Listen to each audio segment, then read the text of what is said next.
Good evening and welcome to the Polymath Channel created by Omar Tex Harris. Today we're going to talk about French wine, and we're going to begin a journey that takes us through Burgundy, Bordeaux, Alsace, Champagne, and other Rhine regions of France. But before we get started, I thought that it would be very important for us to learn the basics. And when I say the basics, I mean how to taste wine. When you taste wine, you remember the 5 S's. See, swirl, sniff, sip, and lastly, savor. So when you're thinking about tasting wine, the first thing you want to do is look at the tasting conditions. And when I say tasting conditions, is your room clean, such as this one? Is it quiet, such as this one? And then you want to have a room that has a neutral smell, because wine is primarily tasted through your nose and your mouth confirms. So you want a clean room, a quiet room, neutral odor, and you want the room to be of comfortable temperature. And then you want white wine chilled and red wine served at room temperature. Now we're going to move into the S. The first S, C.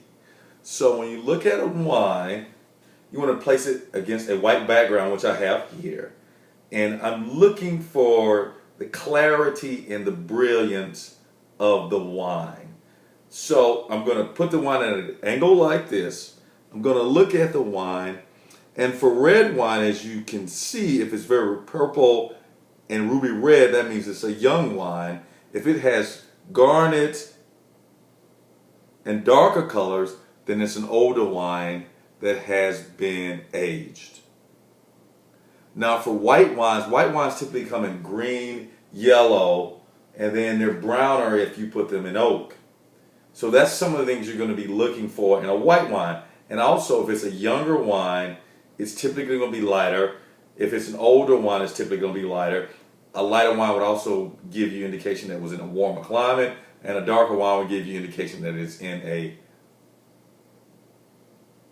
warmer climate. Now from there, after we look down in the glass, we're going to look at the color of the wine, then we're going to swirl the wine. And when we're swirling the wine, what we're doing is we're releasing the notes and the flavors of the wine, and we're also looking at this viscosity of the wine. When I say viscosity, that in alcohol talks about legs and tears.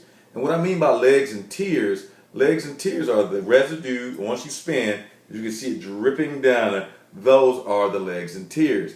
And legs and tears represent alcohol and glycerin and surface tension, where the water is separating from the alcohol as it runs back down. And typically what you get, the higher the alcohol, you get a bigger taste, a more ripe wine, more mouth, more full and dense wine. And you want to think about this as if you're thinking about having a glass of cognac. When you have cognac and you swirl it in a snifter, you can see the legs and tears. That's because cognac has a very high level of alcohol.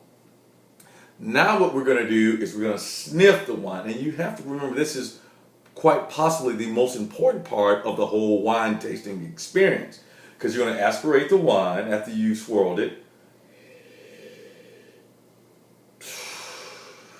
I usually do 3 big ones.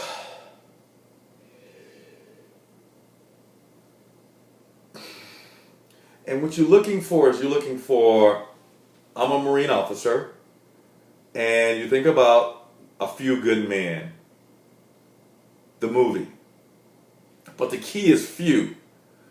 The acronym to help you remember this is fruit, earth, and wood, in that order. Fruit explains itself. Earth is mushrooms and soil. Wood is baking odors. And what you get when you think about wood, you want to think about bourbon. And what does bourbon do in comparison to English and Irish whiskey, and Scottish whiskey in comparison to American bourbon.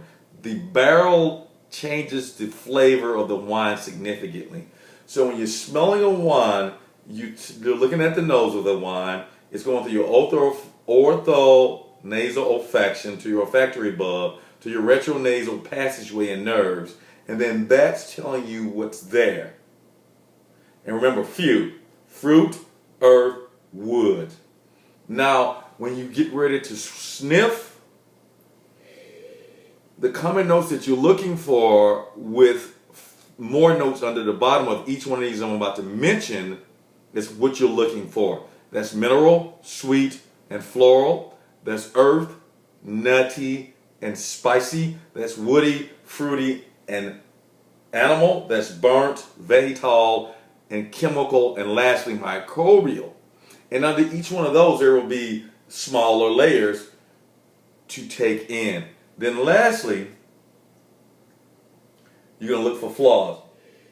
And the flaws are, is the wine corked? Is it smelly? Is it musty? Does it have newspaper? Is it Brett? Is it vinegary or volatile acid? Is it nail polish? Is it bad yeast? And candles.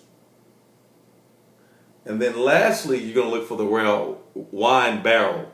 And typically what that does is gives you chocolate, espresso, and roasted notes, those baking flavors that I talked about earlier. Now you're going to sip the wine. And when you sip the wine, it confirms what your nose is. As I already told you.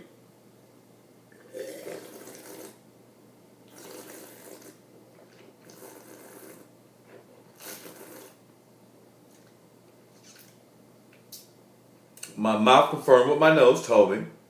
You have 4 taste buds: sweet, sour, bitter, and salty. Sweet and sour give you dry versus sweet and fruit flavors. Sour gives you acidity, bitterness gives you bitterness. And in a red wine, typically you have tannins. And tannins are nothing more than how long the skin stays in contact with the wine. And you taste tannins in the middle of your mouth and on your gums. And that's that dry, chalky feeling that you get from tasting wine. And then the key with all of this is balance. You want wine to be balanced. And the feel is almost from like heavy whipping cream to skim milk. And then you want a long, lingering taste. And lastly, you savor the wine. And what I mean by savoring is you just enjoy all those notes. And so, again, just for your knowledge, you start out, you look for faults and flaws, and faults and flaws are different. Flaws are within a Pinot variety. Why is it different than others? And is it bad? Faults are if the wine is corked or bad.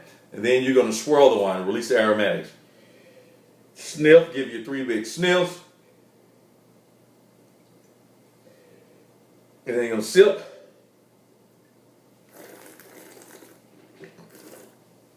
And it's so important for you to chew the wine and aspirate that wine because it's going to go back into your nose and that flavors are going to come out. Lastly, I'd like to say thank you for subscribing to the Polymath Channel. Thank you for watching this video, the first in a series of more to come. I really appreciate it. Thank you so much. And lastly, whether wine's from CVS or it's from a famous vineyard in France that you're drinking it at that vineyard, always remember that wine is about taste and your individual experience with each bottle. And lastly, you can find a lot of wines, specifically French wines, at Costco. I'd like to say thank you and have a good day. Cheers.